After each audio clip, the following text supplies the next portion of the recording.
Waalaikumsalam warahmatullahi wabarakatuh.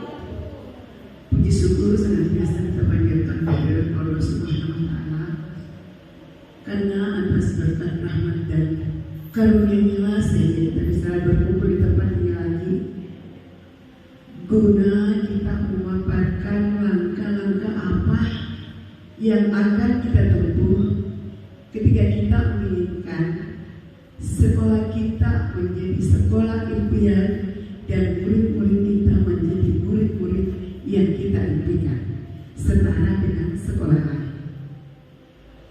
Salawat serta salam dan apabila kita diberikan atas junjungan kita Nabi Muhammad SAW, Nabi membawa kebenaran untuk kita semua. Semoga dia yang akhir kelak kita mendapatkan syafaatnya. Baiklah Bapak Ibu, kita langsung saja ya masuk penerapan budaya positif di kelas, di sekolah atau di kelasnya.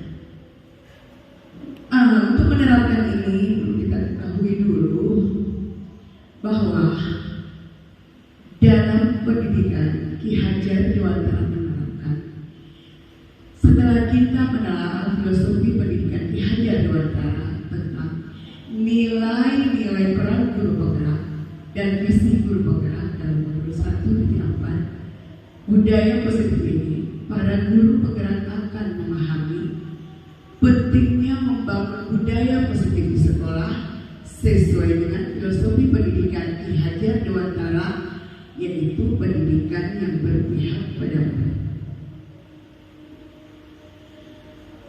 Dalam menuntun anak untuk menuntun kodrat dan mencapai hidup yang bahagia setinggi-tingginya, maka guru harus memiliki kemampuan dalam menerapkan budaya positif di sekolah. Artinya seperti ini: ketika kita menginginkan anak-anak kita bisa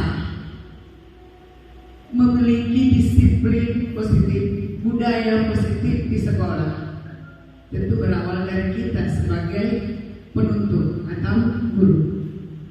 Kita tidak akan bisa mencapai murid-murid kita memahami atau menjalankan budaya positif ketika kita sendiri tidak bisa menjalankan itu.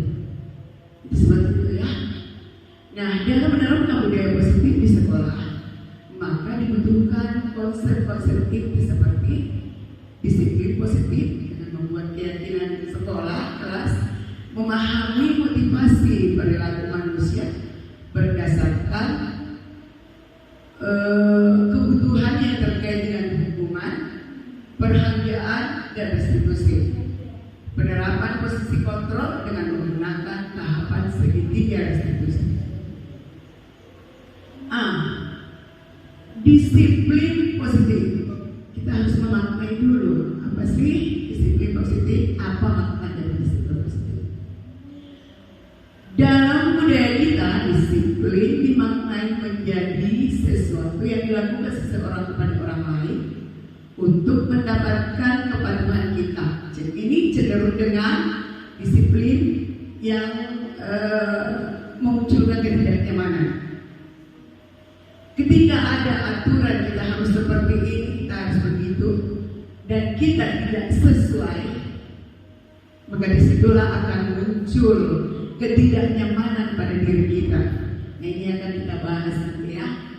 Selanjutnya, disiplin positif yang sesuai dengan konsep Ki Hajar Dewantara, yaitu menyatakan bahwa untuk mencapai kemerdekaan atau konteks pendidikan kita saat ini, untuk menciptakan murid yang merdeka, syarat utamanya adalah harus ada disiplin yang kuat. Disiplin yang dimaksud adalah disiplin yang memiliki motivasi internal. Jadi memiliki motivasi internal itu maksudnya muncul dari dalam diri kita sendiri. Jadi tanpa ada dorongan, misalnya saya mau disiplin seperti ini karena saya takut begini, atau saya mau seperti ini karena ada imbalannya. Seperti itu ya. Nah, di sini akan muncul tujuannya kita mengadakan disiplin positif adalah untuk menciptakan anak-anak yang memiliki disiplin diri sehingga mereka bisa berperilaku dengan mengacu pada nilai-nilai kebijakan universal, menjadi yang mereka inginkan dan menghargai diri sendiri dengan nilai-nilai yang mereka yakini atau mereka percaya. Selanjutnya dalam menentukan keyakinan kelas.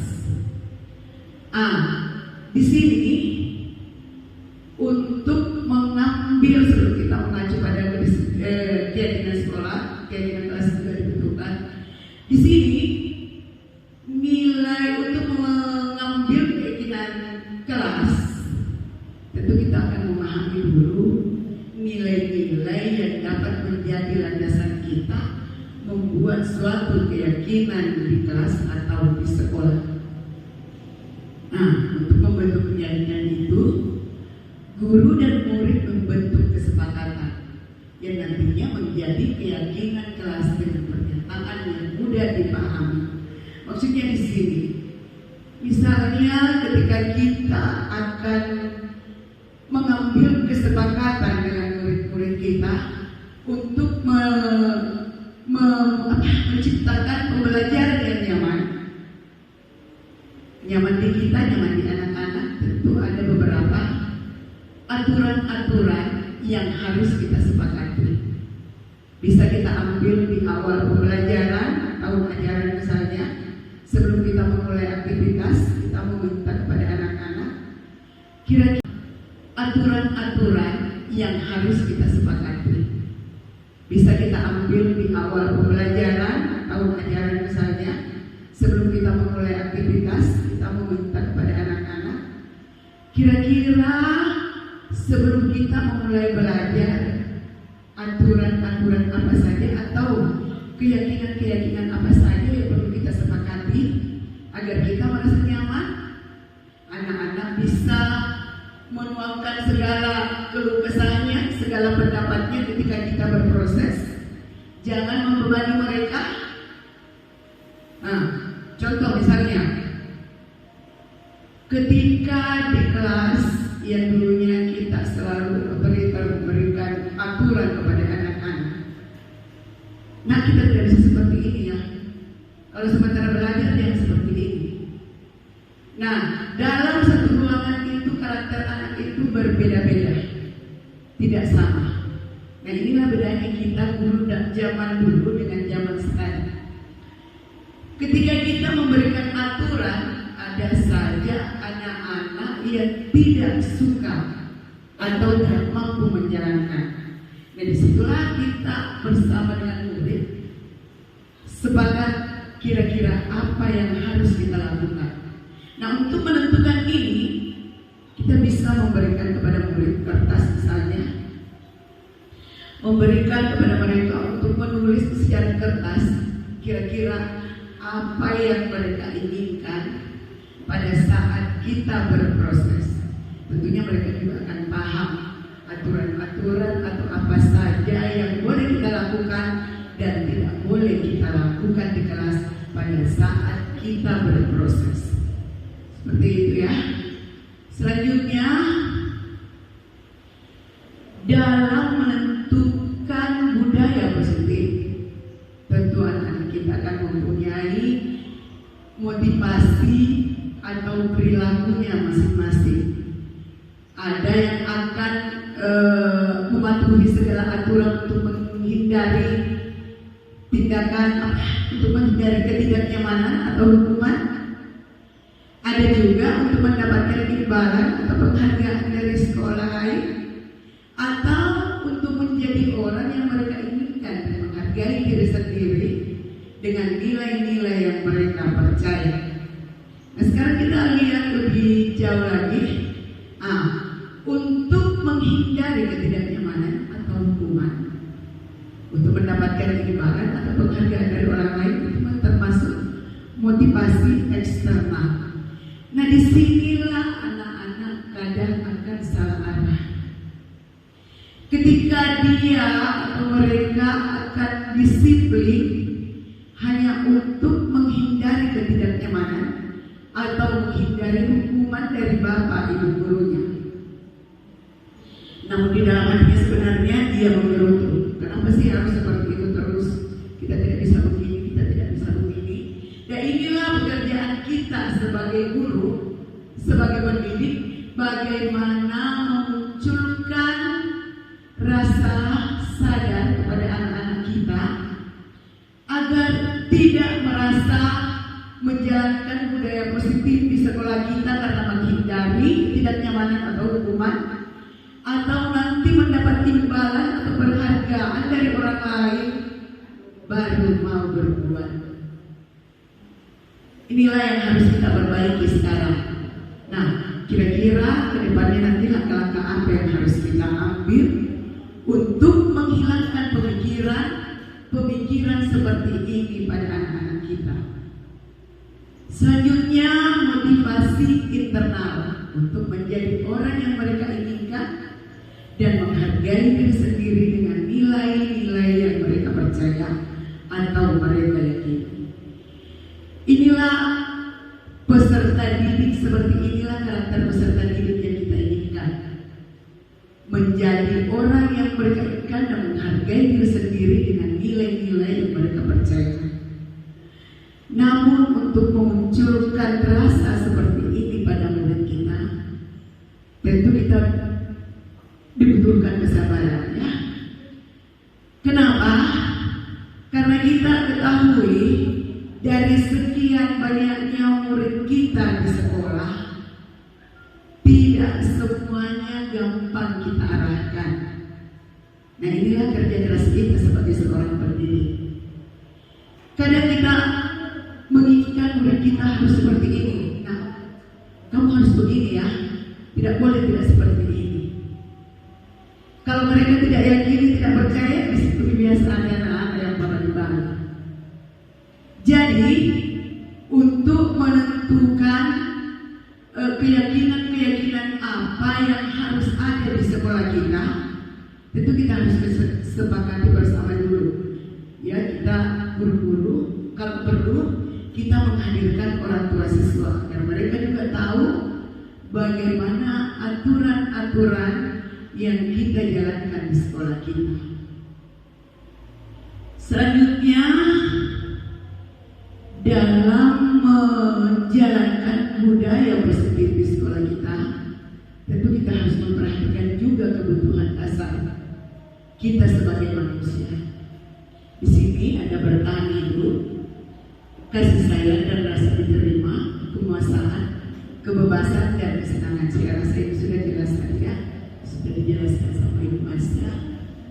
Selanjutnya, kita sebagai guru, kita mempunyai 5 posisi kontrol.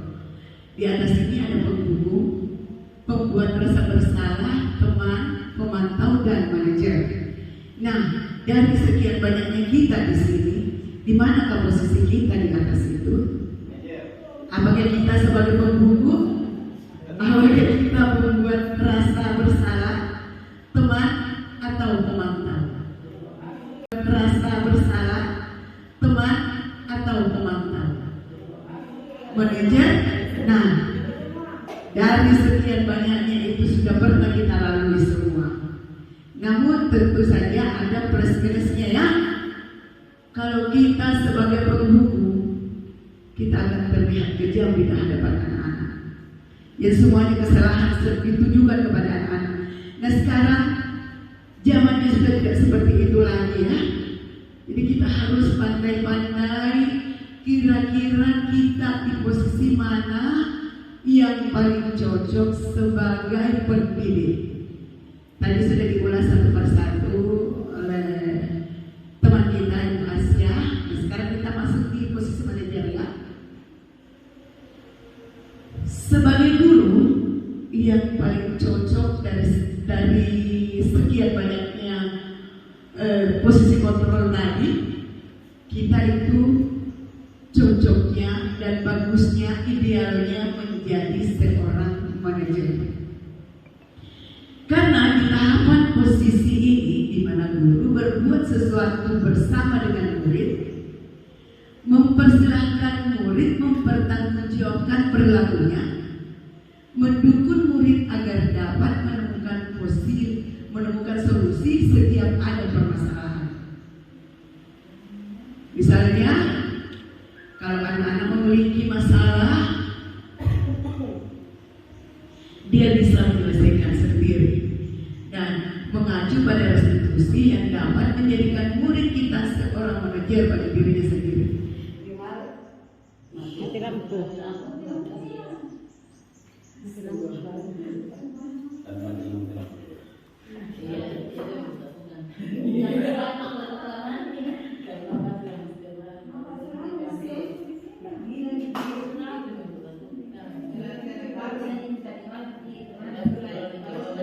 Nah, di sini saja ya, langsung saja ya. Langsung saja karena ini mati lampu.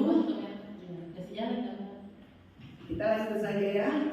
Jadi posisi kontrol yang cocok untuk kita itu sebagai manajer, di mana tahapan posisi di mana guru berbuat sesuatu dengan murid, mempersilahkan murid mempertanggungjawabkan perilakunya, mendukung murid agar dapat menemukan solusi atas setiap permasalahan, mengacu pada restitusi yang dapat menjadikan murid kita seorang manajer bagi dirinya sendiri. Murid diajak untuk menganalisa kebutuhan dirinya ataupun kebutuhan orang lain. Di sini penekanan bukan pada kemampuan membuat konsekuensi, namun bisa berkolaborasi dengan murid bagaimana caranya memperbaiki kesalahan yang ada. Jadi kita di sini bukan cuma dengan teman sejawat saja kita harus berkolaborasi, tetapi dengan anak-anak juga kita harus bisa. Selanjutnya, segitiga restitusi.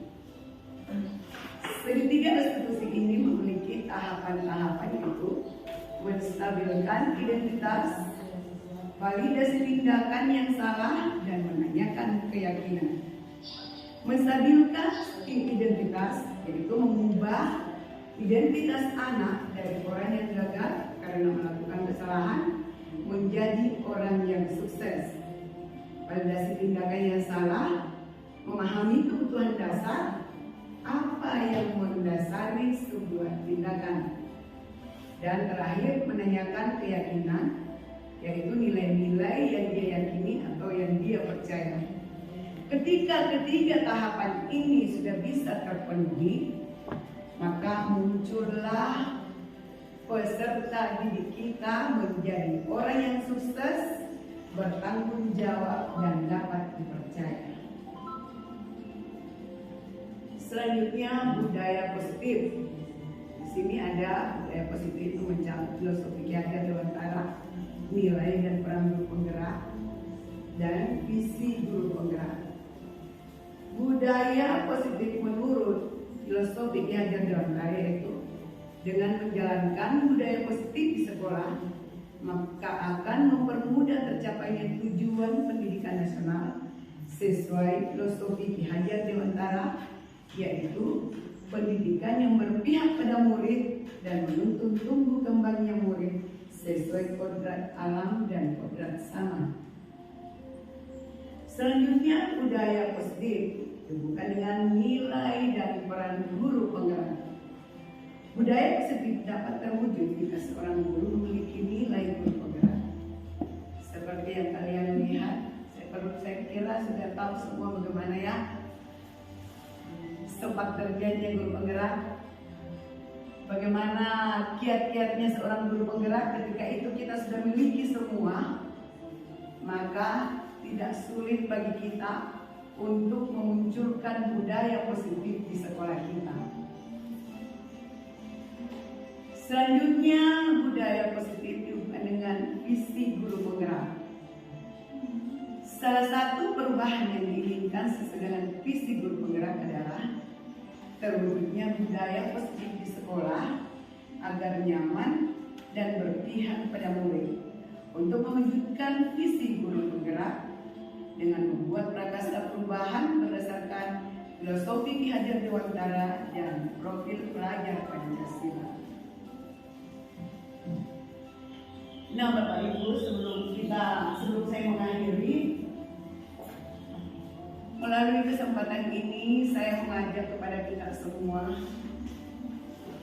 dengan pemaparan dari saya dan rekan kita Ibu Asia tadi, kira-kira apa yang perlu kita perbaiki, apa yang perlu kita benahi. Dengan pemaparan dari saya dan rekan kita Ibu Asia tadi, kira-kira apa yang perlu kita perbaiki, apa yang perlu kita benahi, dengan berpatokan kepada filosofi Ki Hajar Dewantara tentang pendidikan nasional. Kira-kira apa yang perlu kita perbaiki di sekolah kita untuk menuju sekolah yang kita impikan dan murid-murid yang kita impikan. Sekalipun begitu banyaknya teori yang masuk, kita harus seperti ini, kita harus begini agar bisa seperti ini. Ketika itu tidak datang dari diri kita sendiri, maka itu tidak akan berguna. Itu cuma sebuah motivasi. Ketika kita tidak termotivasi, maka segala impian kita tidak akan terwujud. Nah, inilah tantangan buat kita semua. Kira-kira apa yang bisa kita lakukan? Tentu kita mulai dari diri kita ya. Kita menginginkan murid kita disiplin seperti ini, sementara kita sendiri tidak bisa disiplin, maka jangan harapkan itu akan ada di sekolah kita. Untuk itu Bapak Ibu, melalui kesempatan ini saya mengajak kepada kita semua, mulailah dari diri kita. Kita harus sadar bahwa kita ini seorang abdi negara yang memiliki kewajiban menuntun peserta didik kita untuk membawa mereka ke arah yang lebih baik. Jadi budaya disiplin jangan dijadikan beban untuk kita semua. Tapi kita harus menyadari bahwa itu adalah kewajiban kita untuk mengajak peserta didik kita jauh lebih baik ke depan. Jadi sekali lagi kita memulai dari diri kita untuk menciptakan peserta didik yang kita impikan. Terima kasih. Assalamualaikum warahmatullahi wabarakatuh.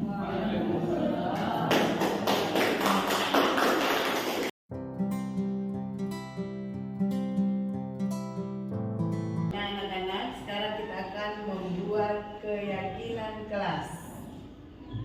Keyakinan kelas yang nantinya akan kita sepakati. Kalian pernah mendengar keyakinan kelas? Sudah pernah dengar? Tidak pernah. Keyakinan kelas sama dengan peraturan. Nah, peraturan di kelas kita. Kalian tahu di sekolah kita ada aturan? Ada peraturannya? Nah, sama dengan di sini nanti di kelas kita akan membuat keyakinan atau peraturan. Tapi nggak usah dibilang peraturan ya. Kita buat keyakinan yang nantinya akan kita sepakati bersama. Contoh misalnya, untuk mendapatkan kenyamanan kita belajar di kelas, kalian nyaman, ibu guru juga nyaman mengajar, kalian nyaman belajar, ada hal-hal yang perlu kita sepakati. Misalnya, pada saat belajar atau kita mengerjakan tugas, tidak boleh menyontek. Menyontek, tahu makan curug di? Nah, tidak boleh menyontek. Nah, menyontek itu suatu kejujuran atau bukan? Menyontek kejujuran?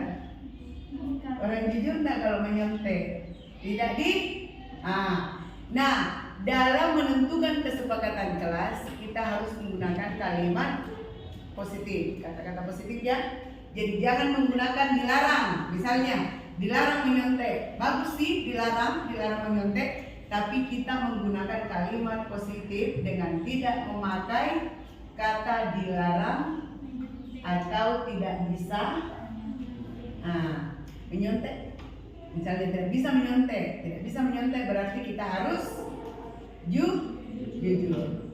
Contoh ya, misalnya lagi kita harus menjaga kebersihan, tidak boleh mengotori ruangan. Misalnya, ruangan selalu harus bersih, ruangan tidak boleh kotor.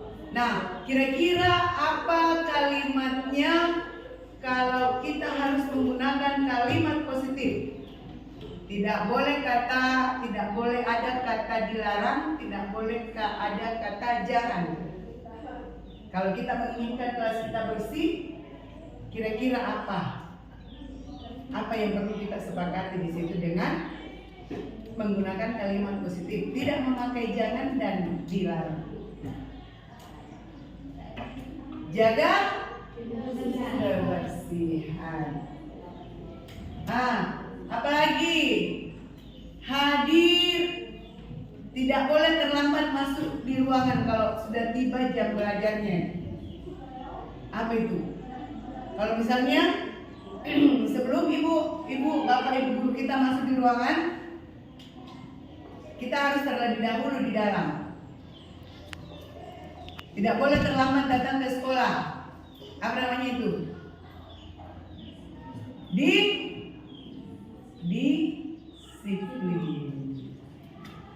Tidak menggunakan kata negatif. Tidak memakai kata jangan dan dilarang. Nah, kalau kita menginginkan semua tepat waktu masuk di ruangan apabila sudah masuk jam pelajaran, itu namanya kita harus disiplin. Paham? Apalagi kira-kira yang perlu kita sepakati? Keyakinan apa kira-kira yang perlu kita sepakati? Dilarang membuli teman. Dilarang membuli teman, tahu membuli? Dilarang membuli teman. Apa yang perlu kita gunakan untuk menemukan kesepakatan itu dengan tidak memakai kata dilarang dan jangan? Saling menyayangi. Ketemu sama ibu guru tak di luar, ketemu sama bapak guru tak di luar, ketemu sama teman tak di luar, tidak saling mengejek, tidak saling pacobi-cobi. Tapi pacobi-cobi tuh. Kalau ada teman memberikan pendapatnya di ruangan, kita mendengarkan dengan baik, menerima saran. Kalau dia memberikan saran, mendengarkan dengan baik. Bapak ibu gurunya menjelaskan di depan, apa namanya itu? Tidak bersuara pada saat bapak ibu gurunya menjelaskan. Saling menghormati, saling menghargai. Paham?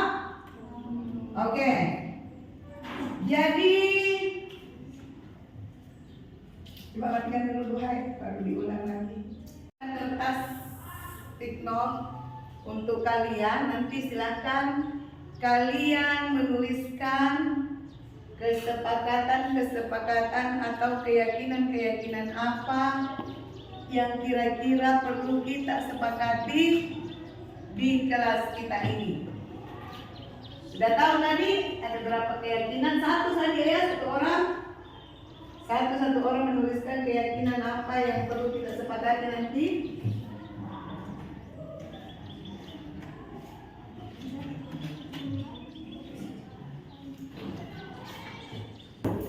Ya, tulis nak.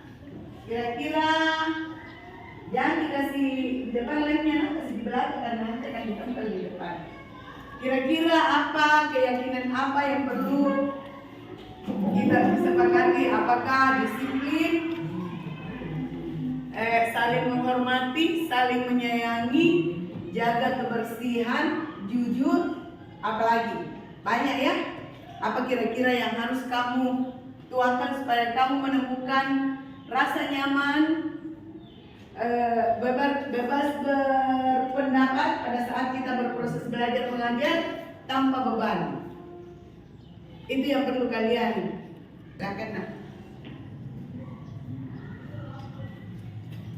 Ya,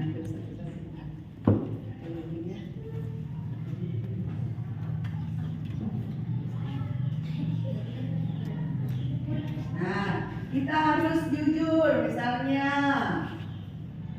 Harus disiplin misalnya. Saling menghormati, saling menyayangi.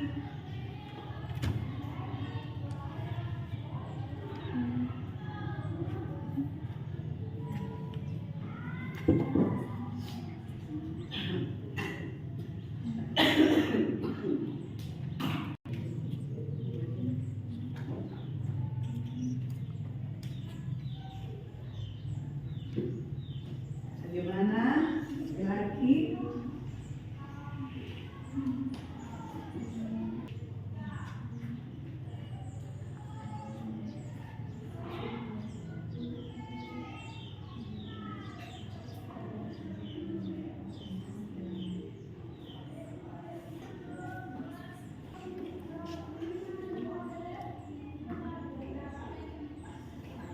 Oke? Sudah? Nah, sekarang yang sudah silakan tempelkan. Ya, tempel. Iya.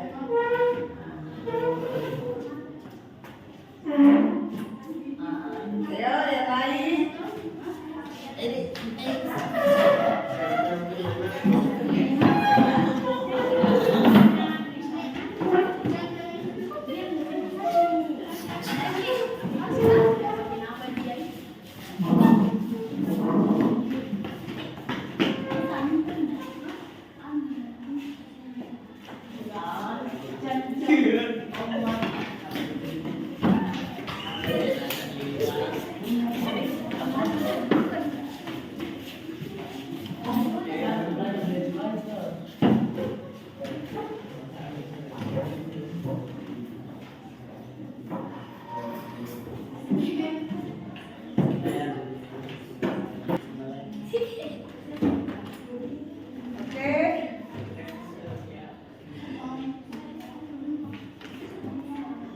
Ada lagi?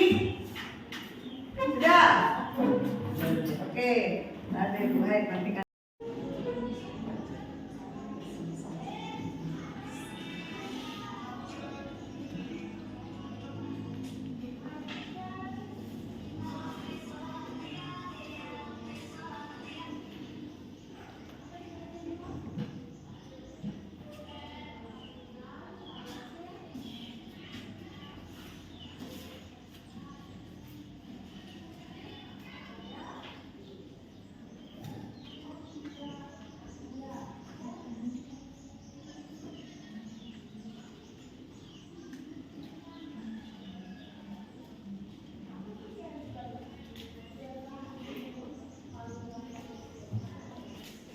Nah, anak-anakku, coba kita perhatikan di atas. Di atas itu ada keyakinan yang sama. Ya, tapi ada 8 keyakinan. Apa itu? Pertama, jujur, disiplin, saling menghargai, saling menyayangi, saling menghormati. Apalagi? Apa tadi yang ditulis di atas?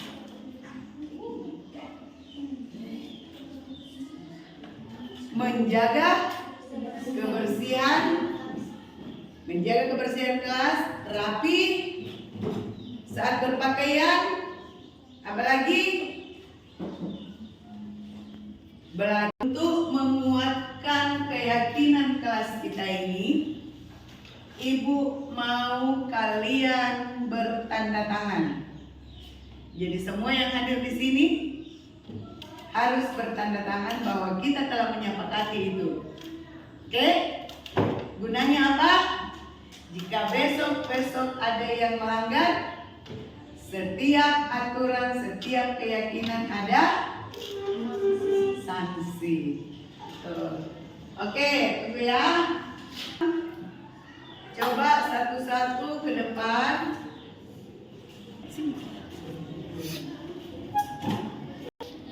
Tulis nama ta.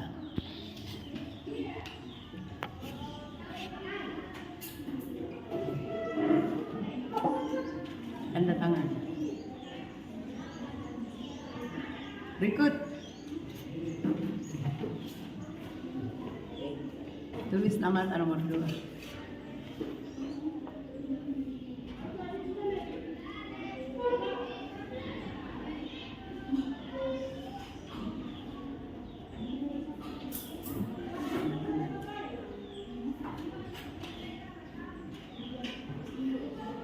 Ya, berikut.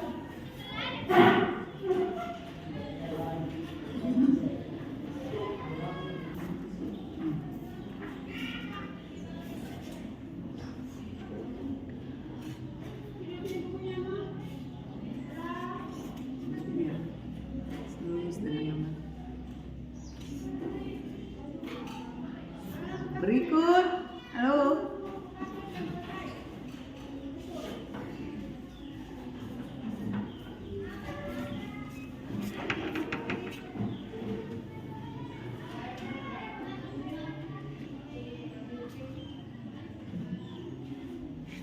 Berikut.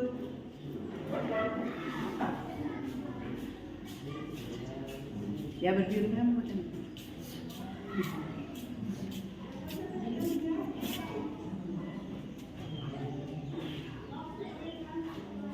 Ya, mana kidal-kidal semua ini orang. Ya, berikut berdiri memang masih.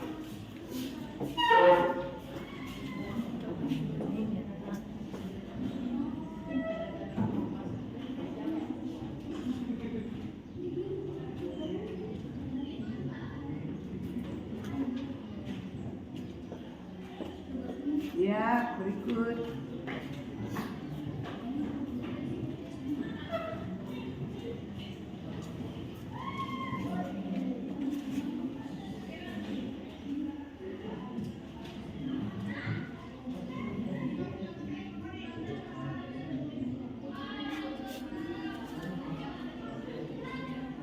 Berikut.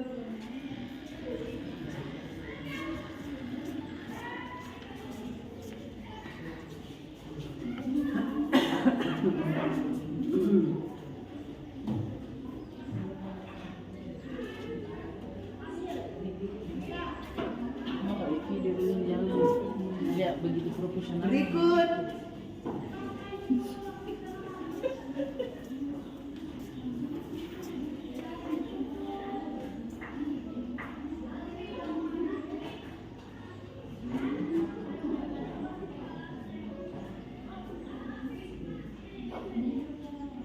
Berikut.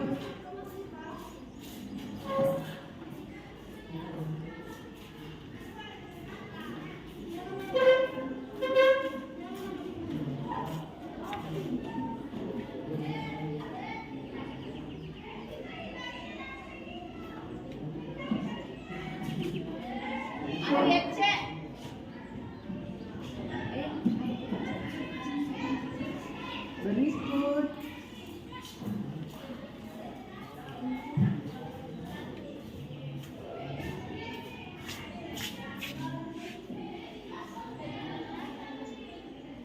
Siapa yang belum bayar denda kami? Berikut.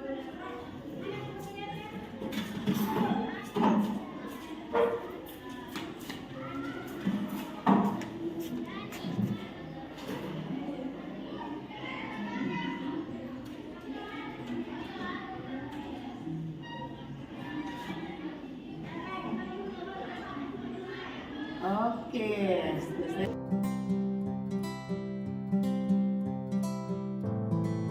Kenalkan, nama saya Melati, kelas 81. Perkenalkan, nama saya Muhammad Raditya, kelas 81. Perkenalkan, nama saya Sarani, kelas 81.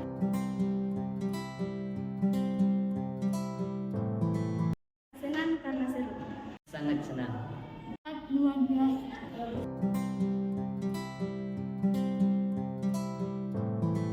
Sangat penting. penting.